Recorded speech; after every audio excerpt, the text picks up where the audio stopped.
We're really pleased to bring you Dr. Margaret Reeves, the senior scientist for the Pesticide Action Network, PAN.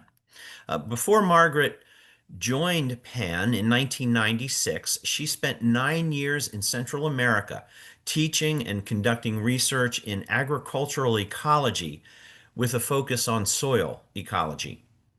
Margaret works in California and at the federal level to promote agroecology and the implementation of sustainable, climate-friendly agricultural practices and policies with an emphasis on ecological pest management. She also continues her work of more than 4 decades now to expose the injustices routinely experienced by the nation's 2 million farm workers and collaborates with partners to promote farm worker rights to a safe and dignified workplace free from exposure to hazards like pesticides. Now, collectively at PAN, their mission is to link farm worker health and safety with a growing movement for a sustainable and socially just global food and farming system. Margaret also served as PAN's representative to the board of directors for the Equitable Food Initiative from 2010 to 2024. That initiative works with stakeholders in the food supply chain for a safe, equitable food system, including drafting certification standards. So, wow, quite amazing background. And we are so happy to have you with us today, Margaret. Right. Good afternoon. Thank you very much to Bonnie Raindrop for the invitation, and it's a real pleasure to be here. So you've heard my introduction. I also want to recognize that this work is not done in isolation, and I just owe gratitude to my colleagues both at Pesticide Action and Agroecology Network and with the folks that I work with in California and at the federal level. So who we are, Pesticide Action Network, and we are Pesticide Action and Agroecology Network. We are an international network with 5 regional centers around the globe. We work collaboratively at the international level on policies to better protect those most at risk of exposure to agricultural pesticides and to promote those policies that support agriculture that does not depend on the use of hazardous pesticides. And we work autonomously at the national, state, and even local level. We lend our expertise in grassroots science, organizing, and communications to the grassroots efforts to pass those policy changes. So we're very much in support of working with grassroots organizations at all levels. For today's presentation, I'll give a little bit of context about pesticide use in the US. Then we'll talk about pesticide impacts on human health and biodiversity very briefly and introduce how this fits into agriculture, pesticides, and climate change. And one question will be, does agriculture exacerbate climate change or can it actually mitigate climate change? And then we'll talk about some policies to support agroecological solutions. So this graphic is from a 2023 publication, the Pesticide Atlas, produced by the Heinrich Boll Foundation with partners, and we contributed a couple chapters, and this is one of them, about pesticide use in the US compared to around the world. And we see that the US uses more pesticides than any other country or region.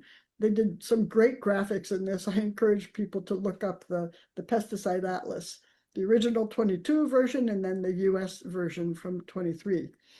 The top uses are corn, soybean, cotton, big commodity crops, and we'll see more use in a minute. The largest US use is herbicides, and the US alone accounts for about 20% of the global use of glyphosate. In fact, in the US, glyphosate use increased 300-fold between 1974 and 2014. to about 250 million pounds. And that was largely due to the increased use of GE or of Roundup Ready or glyphosate tolerant GE crops, corn and soy primarily. California uses more than 200 million pounds primarily on specialty crops. That's fruits, vegetables, nuts, but it does so at a rate about 4.5 times the average US rate. So the rate of pesticide application is much greater in California, and California only accounts for about 2 to 3% of the US cropland. So that's a little bit of perspective about pesticide use in the US compared to the rest of the world. And of course, farm workers face the brunt. In the US, there are about 2.4 million farm workers, and they experience a pesticide poisoning incident rate about 39 times higher than that of all other industries combined. The US Environmental Protection Agency registers and regulates pesticide in what we consider a flawed risk-based approach, largely based on data from registrants, much of which is not publicly available. The risk-based approach is not protective. It's based on estimating exposure and mitigating harm with many unfounded assumptions. Just to name a couple, it assumes farm workers work from 8 to 4. It assumes workers have access to the necessary protective equipment and that they use it. It assumes that when there are problems, they can get to doctors if necessary. It goes the assumptions on the risk-based system are many, but that's just a tiny highlight. The problem is likely even worse for lack of reporting systems. That's both pesticide use and pesticide illness reporting. California is virtually the only state that has comprehensive pesticide use reporting and illness reporting. There's a bit more illness reporting a little bit in a few states, but one of the biggest problems, even in California, is that the numbers that we have on pesticide-related illness, only acute illnesses, there's no record of chronic illnesses.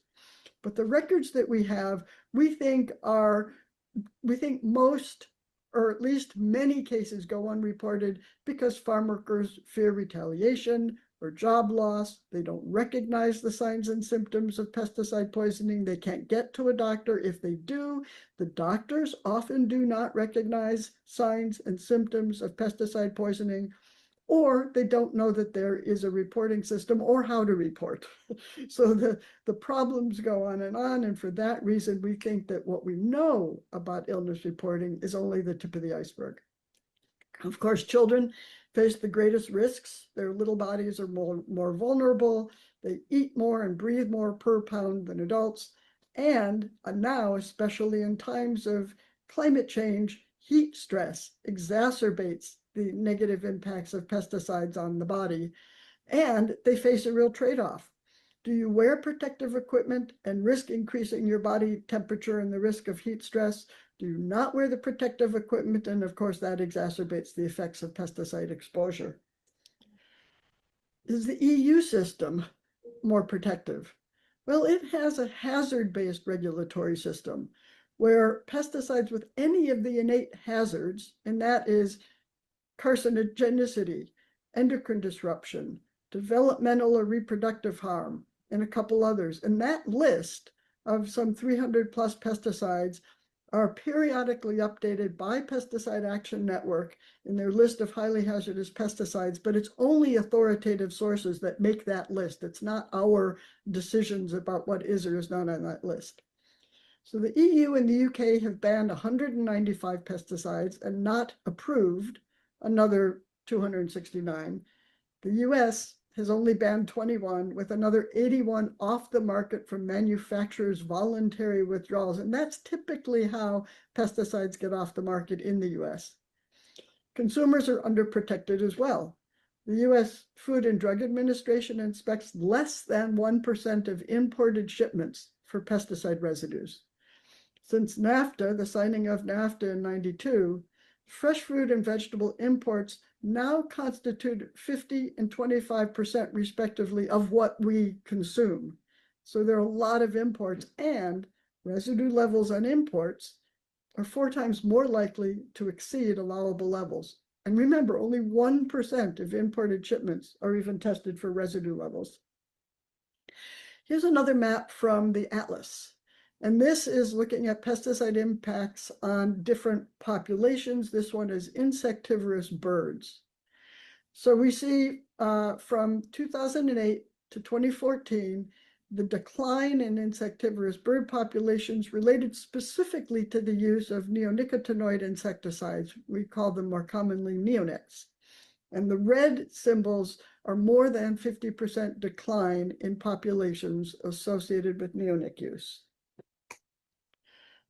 One slide just of the story of other organisms impacted by pesticides. So we see a big, massive decline in insect populations, both beneficial and pest insects. A systematic review of nearly 400 studies showed that over 70%, or 70% of those studies showed harm to vital soil organisms such as bacteria, fungi, earthworms, there are others. And only after litigation did the EPA start analyzing pesticide impacts on endangered species, the delay of which has had devastating impacts. Glyphosate, back to glyphosate again, for example, was found likely to harm, injure, or kill 93% of all plants and animals protected under the Endangered Species Act, and adversely modify designated critical habitat for another 759 endangered species. Pesticides and climate change. This was the focus of a 2023 report, and I will show you a graphic from that, but let me just start this by saying that pesticides contribute to many global crises. We've talked about human illness, we've talked about biodiversity, and we will talk more right now about climate change. Pesticides are the linchpin of industrial ag.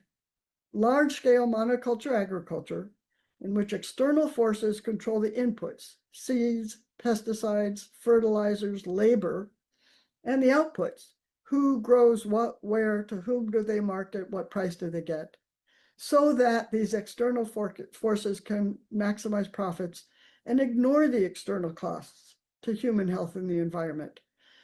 These agricultural systems cannot function without pesticides.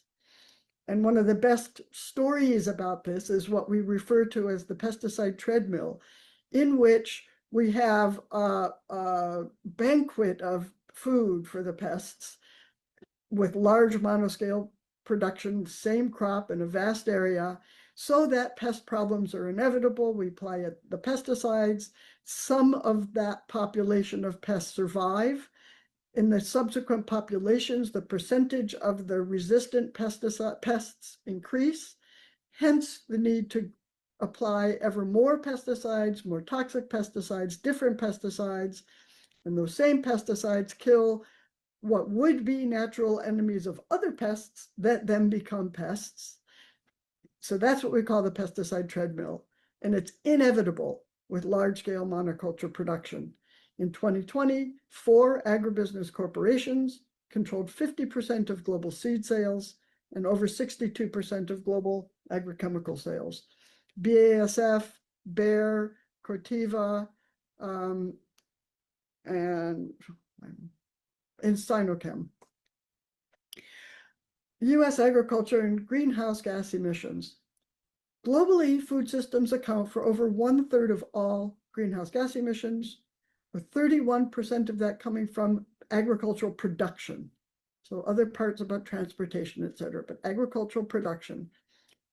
This largely excludes pesticides. It does include the energy used to apply pesticides. It doesn't say anything about pesticide production and the application of pesticides and what those activities mean in terms of greenhouse gas emissions. And that's what we dived into a bit in our 2023 report. In the US, the agriculture sector, predominantly industrial ag, accounts for 10% of greenhouse gas emissions. The top 3 emissions by mass are carbon dioxide, methane, and nitrous oxide. I won't talk about methane because that's mostly associated with animal production. And we're talking about pesticide use primarily on crops and specialty crops in particular in California, where most and Florida and other places where most of the farm workers are engaged. Most recent US greenhouse gas inventory between 1990 and 2022, carbon dioxide emissions increased by 21%, and agriculture emissions of nitrous oxide fluctuated annually, but overall increase of about 2%. Perhaps that doesn't sound like a lot. Agriculture should not be contributing to greenhouse gas emissions, and in fact has enormous potential to mitigate climate change. And that's what we want to promote. So pesticides contribute to greenhouse gas emissions throughout their life cycle, and this is the pieces that have not historically been included. Synthetic pesticides are derived from fossil fuels. Pesticide manufacturing is very energy intensive, in which 1 kilogram of pesticides requires about 10 times more energy to produce than 1 kilogram of nitrogen fertilizers. Granted, we use a lot more fertilizers than we do pesticides by volume, but 10 times more energy use, in addition to the other factors I'll explain, is not trivial. The carbon dioxide equivalent of producing different pesticides. So here we have herbicides. It's about 18 to 27 kilograms of carbon dioxide equivalents per kilogram of herbicide produced. Insecticides, 15 to 19, fungicides, 12 to 29. And again, we see glyphosate, just as an example, but a very important one, where it generates 31 kilograms of carbon dioxide equivalents per kilogram of glyphosate produced. And then there's the application. Fumigant pesticides, such as chloropicrin, can increase nitrous oxide 7 to 8 times. Nitrous oxide is about 300 times more potent than carbon dioxide as a greenhouse gas. Sulfurofluoride, another fumigant, has nearly 5,000 times the potency of carbon dioxide. Now, of the 3 million pounds used annually in California alone, much of it is used for structural fumigation, like you'd see houses tented, and for termite control. But a lot is also used for transport and storage of crops, especially nut crops. California is the biggest almond producer in the country, so sulfurofluoride is used on that as well. And then many volatile pesticides, those that are gaseous or become gaseous, form PM2.5, particulate matter, an important air pollutant, but I won't talk about that in any detail, but also ground level ozone. Ground level ozone, not the good stuff up in the atmosphere, but near the ground, is a very serious greenhouse gas. It has about 1,000 times the potency of carbon dioxide, though it doesn't last very long. But it's also very important because it has serious impacts in communities already impacted by other health hazards. So it impacts people with asthma, people with compromised immune systems, kids who are playing outside, people who are working outside. It also is a very serious greenhouse gas for plant production and considered the most important air pollutant for plant growth. And so next I want to look a little bit about what climate change means for pests and the increase of pest problems. This is a report that an intern did for us in 2021. We expect to see pest insects expand their ranges due to temperature increases and lack of winter killback. We see increased growth rates of weeds and insects, weeds not just from temperatures, but also increased levels of carbon dioxide. We see a shifting interactions or synchronicity between pests and their natural enemies, so that there's some of that natural enemy control of pests is lost. And climate-associated crop stresses decrease the resilience of plants and crops to insect pests. So heat, drought, flooding stresses, for example. And this is the report that we produced in 2023, Pesticides and Climate Change, a Vicious Cycle. So on the left, at the bottom, we see increased pest pressure, as I've just described. We see decreased crop resilience, and we see a decreased pesticide efficiency. At high temperatures, pesticides degrade more rapidly. Therefore, we need to increase pesticide use and hence their contribution to climate change. And so that's why we call this a vicious cycle. In contrast, on the right, we see agroecological practices like cover crops, crop rotations, intercropping, increasing crop biodiversity, all serve to decrease pest pressure, increase soil health, and crop resilience. Not only the above ground biodiversity that is deliberately increased, but also very important below ground biodiversity increases as a result of the collective application of many agroecological practices. Hence, agrochemical use goes down, greenhouse gas emissions go down, and climate change mitigation increases. A little more detail here on that. So we have agroecological practices reduce pesticide-associated greenhouse gas emissions and sequester carbon in the soil as soil organic matter, and that's a very important component of mitigation. We also see increases in the system's resilience or adaptation. Greater soil organic matter holds more moisture, very important during droughts, and improves infiltration, very important during floods. Increased biodiversity supports abundance of natural enemies and nutrient availability and soil structure, which is very important for both aeration of roots and infiltration of water. And we have diversified production system provides resilience to communities, to economic stress in communities. It supports healthy diets and hence community resilience as well. So now I'm going to show you a couple static slides and then introduce you to this new project produced by the Chem, Food, Ag, and Climate Work Group of the National Coming Clean Collaborative.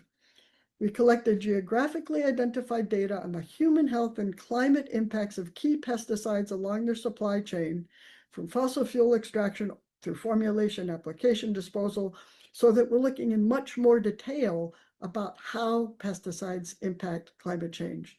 The 6 pesticides are listed here. I'm going to show you paraquat briefly, and we just released it on October 21st. There'll be 2 more herbicides, glyphosate and atrazine, the insecticide acephate, the fungicide mancozeb, and the soil fumigant 1,3-dichloropropene. Together with impacted communities then, and again, the story map will show you sort of where we're looking at globally or within the US at impacted communities, we'll develop policy change campaigns to reduce use and greenhouse gas emissions. So paraquat, one of the most toxic pesticides, 1 teaspoon can kill you. Permanent damage to lungs if inhaled, and there's no antidote. Hence, unfortunately, it's been a pesticide of choice for suicide. Any of the things I talk about today, please feel free to ask questions about. Paraquat is linked to serious conditions, including thyroid disease, cancer, impaired kidney function, childhood leukemia.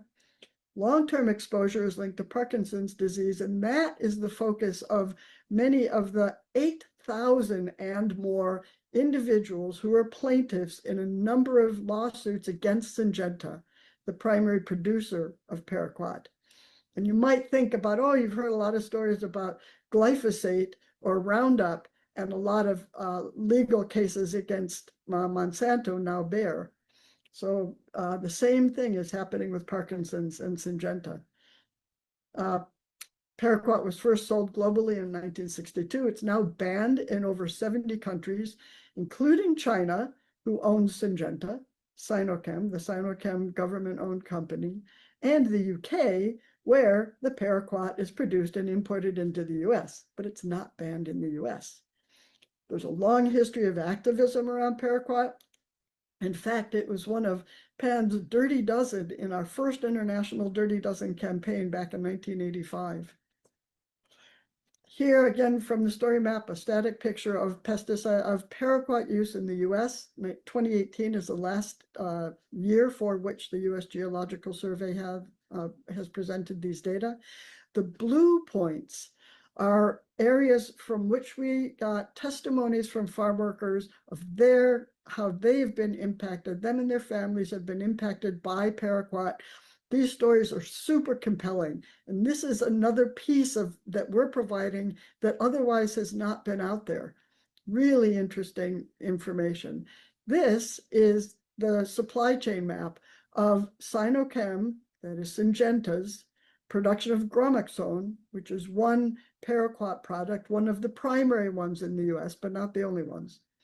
The blue indicates where fossil fuel is extracted. The green is where intermediary chemicals, and then ultimately in the UK, the paraquat is manufactured, exported to the US, imported at the port of New Orleans. Paraquat use in the US, we import between 40 and 156 million pounds of paraquat each year. Big range, I know that. What the folks who were doing all the analysis of the import data showed was about 95 million pounds in 2018, though the USGS map only reported 17. We don't know exactly why the discrepancy, lack of reporting. There's some non-ag use, like in right-of-ways. Paraquat is used as a pre-plant herbicide directly on crops as a desiccant, like in cotton, for example, applied to cotton so the bolls shrink up and are easier to harvest. Or it's used as a between-row herbicide. And again, the key crops are corn, soybean, and cotton as big commodity crops, but also several specialty crops. And now I'm going to flip to the story map and show you that briefly. Again, this was just released on October 21st, and you can scroll through it and go directly to the different categories. It's sort of like a table of contents. And in each one of those, there's links to a detailed report in Spanish or English that we produced. So we have about paraquat, the hazards, how it's applied, what it looks like environmentally.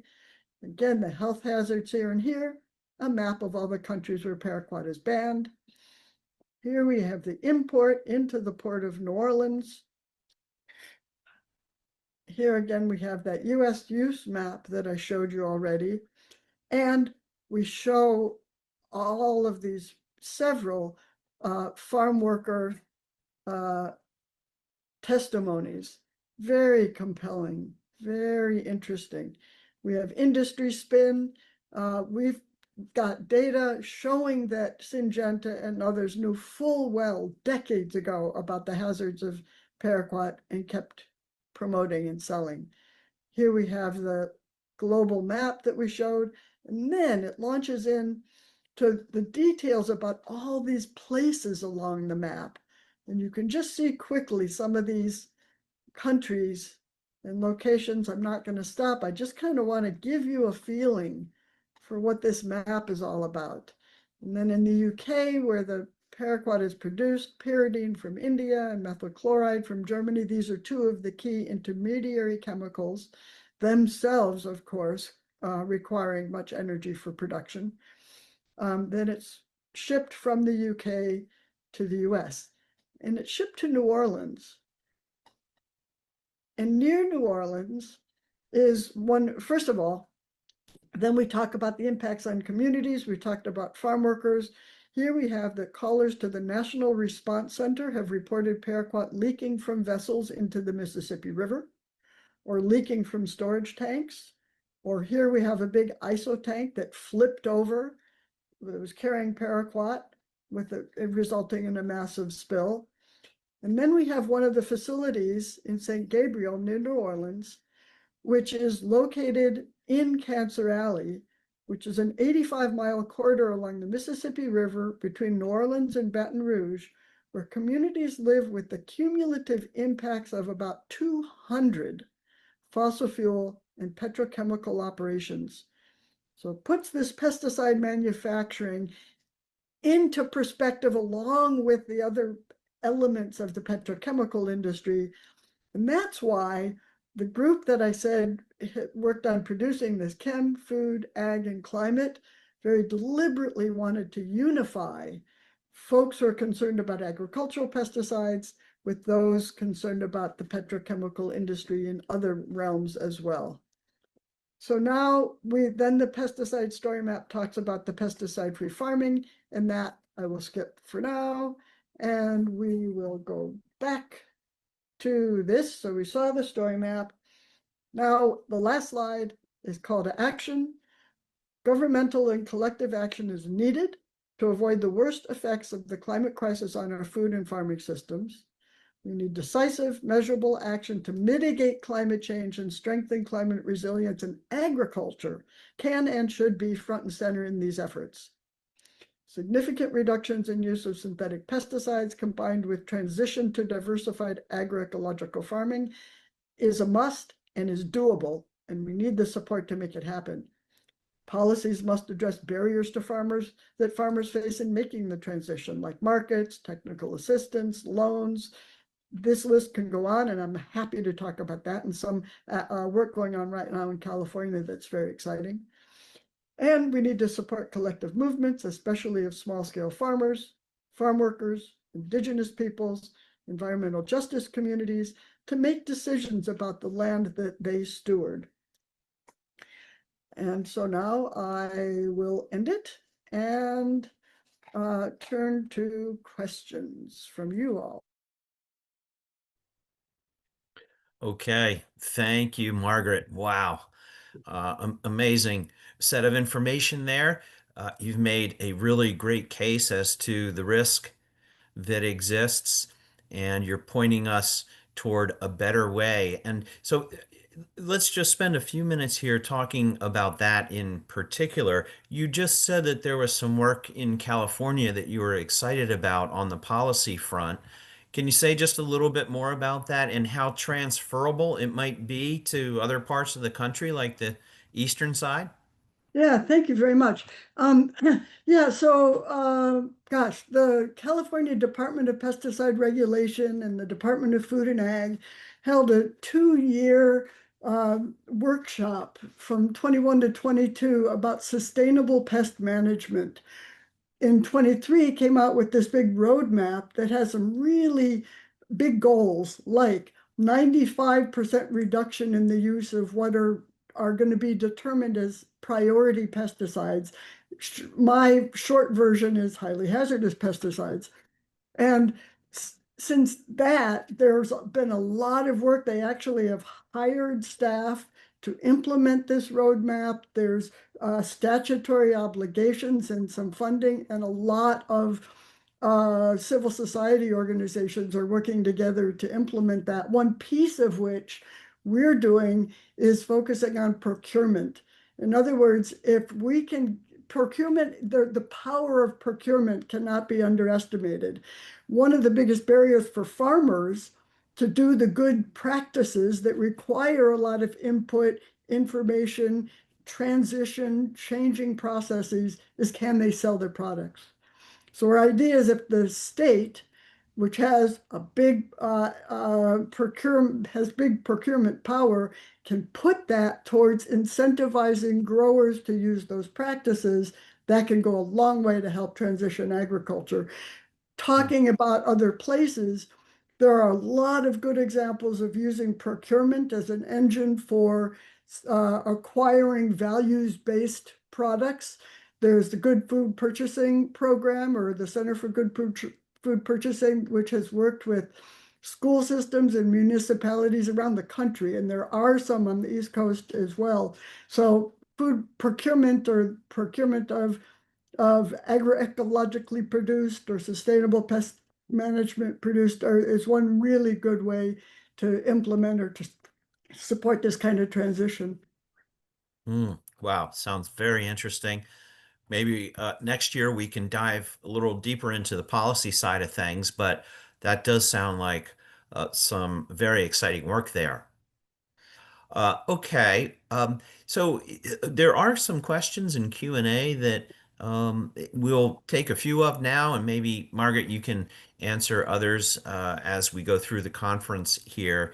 There's a lot of interest around paraquat all of a sudden here in the group from the data that you show.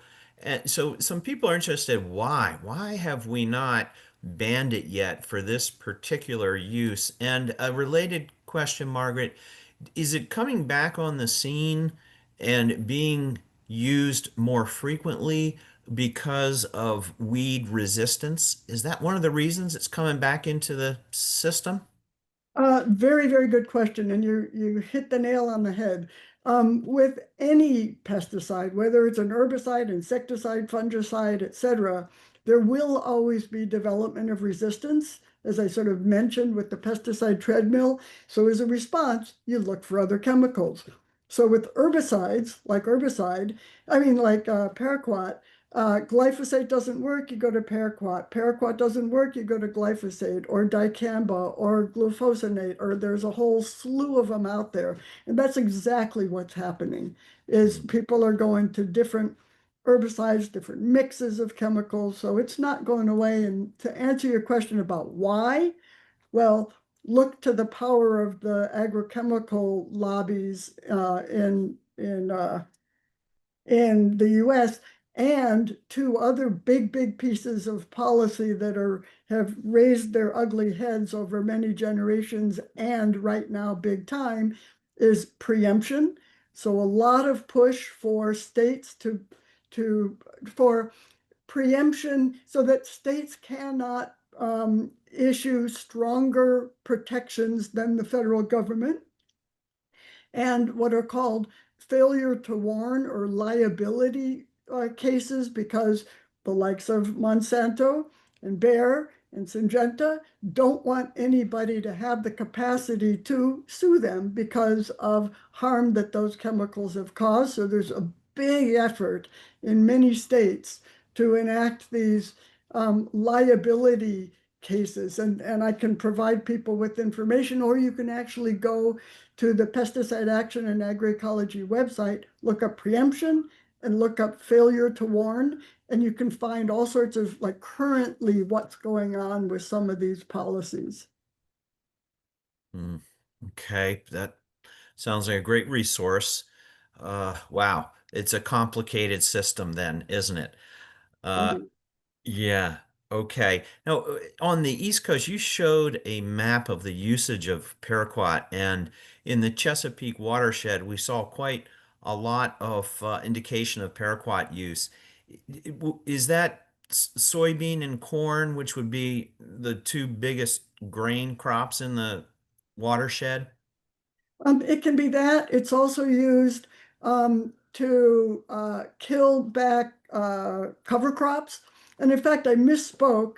I saw in the recording when I talked about using paraquat as a desiccant, I said it was to shrink the bolls. Well, you don't want to mess with the cotton bolls, but it desiccates the foliage so that it's easier to harvest. So paraquat is used as a desiccant, especially when there are cover crops. Now, there are good organic ways to cut down the cover crops, but paraquat is one of those things that's used. It's also used in just as a regular old herbicide in vegetable production. So Hmm. yes, commodity crops, vegetable production, even to kill cover crops. Hmm. Quite a few uses for paraquat there. Okay. Yeah, and there's a question about cover crop here that maybe you can give us an answer to when you're able.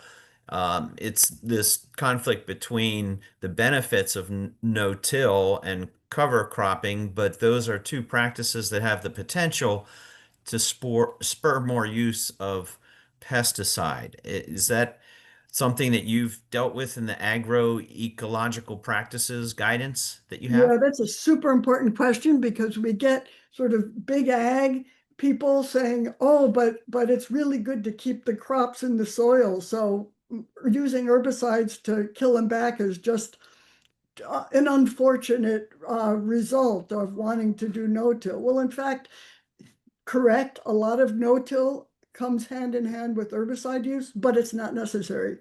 And so when you look at organic growers or other agroecological producers, they use practices like, for example, roller crimpers. So if anybody's familiar with organic practices, that's one very common way to terminate cover crops, Hmm. Non-chemical way. a non-chemical way. Okay. Okay. Well, Margaret, we're about out of time for this segment.